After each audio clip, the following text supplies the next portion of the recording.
Hi, good morning everybody. We have seen in the earlier audio session what are the basics of supply chain management and how the design of the supply chain, the planning and operations contributes to the firm's success. Today I will briefly cover on what are the strategic fit between a company's competitive strategy and the supply chain management strategy to achieve effective performance of the organization. What is the company's competitive strategy? We have seen the various market segments. We will take the example of that and quickly explain you what a company's competitive strategy is. It is nothing but how the customer needs are being satisfied through the products and services network. It targets one or more customer segments and aims to provide the products and services that satisfy the customer needs. If you take a typical Walmart store where everything is available from home appliances to clothing, though it is available elsewhere, but the low cost and product availability makes a very important point of concern here. If you take a retail market, it is a convenience, availability, and the product mix, and this has got a different set of responsiveness towards the customers. It need not be necessarily a low price commodity, so the customer priority or the competitive strategy depends or varies. At the same time, if you see online stores, what we have discussed in the earlier session, if you go to buy a PC or a laptop or a cell phone, if it is through a dealer network, you wait you go across the shelf to the retailer, buy the product, see the product quality, the variety, the timeliness of availability, the priority, urgency, and then make the purchase.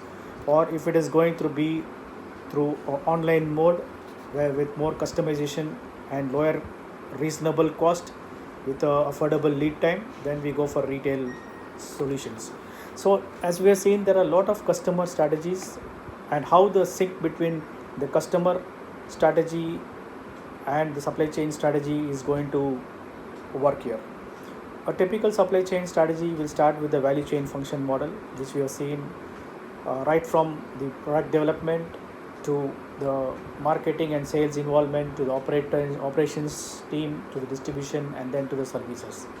A new product development is one who brings in the new products by creating the specifications and dimensions to the product. The marketing and sales gets into the field to get the customer priority of the product and services. They get the customer inputs and they in turn give the feedback to the new product team for any improvements or suggestions. The operations team or the production team converts the input to the output and the product is created or made as per the customer demand and requirements. Thereon the distribution, logistics, third party movement and the service level agreements are made where the value chain is driven. Not but the least, the other functional departments like finance, IT, HR, etc. also facilitate largely to the success of this value chain. And how the supply chain strategy brings synergy with the value chain competitive strategy. In supply chain strategy, we focus mainly on the raw materials, the transportation of the raw materials from the manufacturer to the finished goods, to the product, to the follow-up, to the distributor, and then the service network agreement. Decisions regarding the inventory, transportation, facilities, etc. form critical part of the supply chain strategies. How the strategic fit is achieved? For this, the company's competitive strategy and the supply chain strategy should have a common goal and should have a consistency between them. The priority should be one and achieved towards a common function. This has to be brought down from the top down approach, right from the top management's involvement.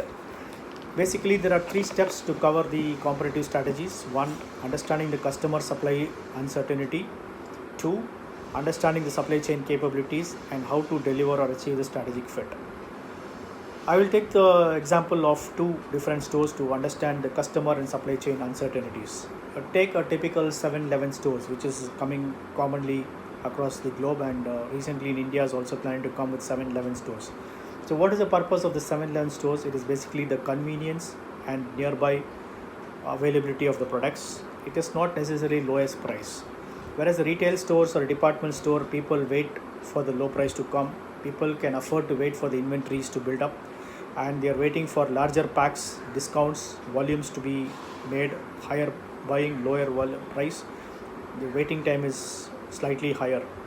In both the cases, the demand pattern varies, and also in a typical case of the online purchase, the same example if you take, the quantity, the response time, the variety, the service level, the pricing, the innovation level of the product, etc., varies with respect to each of these marketing segments.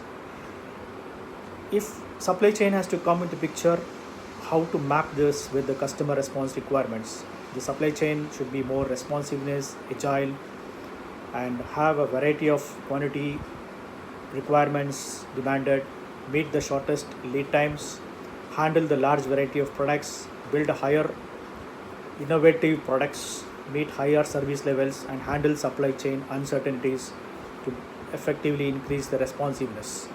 Responsiveness again comes with a cost.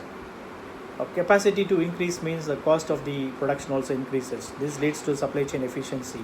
The cost of making the delivery and the product to the customer plays a vital role.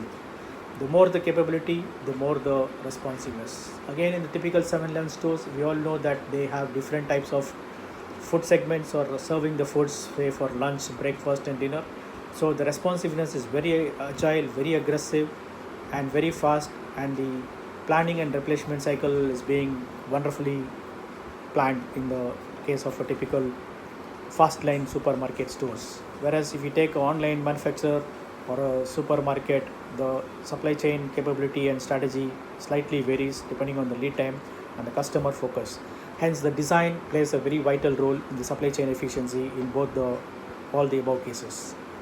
How the delivery of the strategic fit is made is, we have seen that all functional strategies within the value chain must support to bring to the level of responsiveness. It is not a unique silo type of function where every functional department has to be involved in making the supply chain and the competitive management strategy fit. So to summarize in short, there are 2 points. One, there is no right supply chain strategy independent of a competitive strategy. Two, there is a right supply chain strategy for a given competitive strategy. So the drive for the strategic fitness comes from the top level of the organizations, and this leads to growth and membership of the organization and the customer and the supply chain in totality. Quickly, we will cover for the last couple of minutes on what are the supply chain drivers and obstacles in the supply chain.